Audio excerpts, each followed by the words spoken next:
ඔයා මේ දකින්නේ මිනිසා විසින් නිර්මාණය කරපු ලෝකේ විශාලතම සිදුර. මේක හාරලා උන්ට හමු එක්තරා දෙයක් නිසා අමුතු කතාබහවල් ගොඩක් සමාජය තුළ නිර්මාණය වුණා.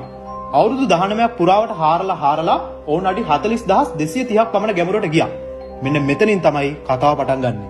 ඕන් මේ කුහරය තුලට ටික වෙලාවක් හරි අධික රස්නයට ඔරොත්තු දෙන්න පුළුවන් විදිහේ මයික්‍රොෆෝන් එකක් දානවා.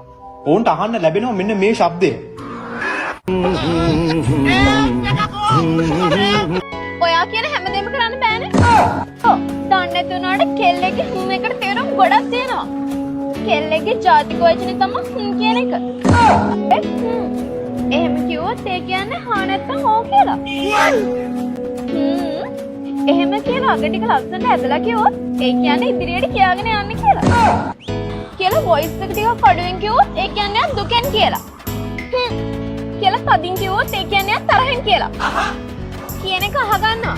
කෙල්ලෙක් කියලා ඔරොප්පෙන් වගේ කිව්වොත් ඒ කියන්නේ ඔයා ඕන එකක් කරගන්න කියලා. අයියෝ. කියලා පොඩි හිනාවක් එක කිව්වොත් ඒ කියන්නේ එහෙමද කියලා. එතකොට කියලා කිව්වොත් ඒ කියන්නේ මරුණි කියලා. අහන්නක බලන්න. එතකොට කෙල්ලේ කියලා කෙමිරි ගාලා කියන එකේ තේරුම මොකක්ද?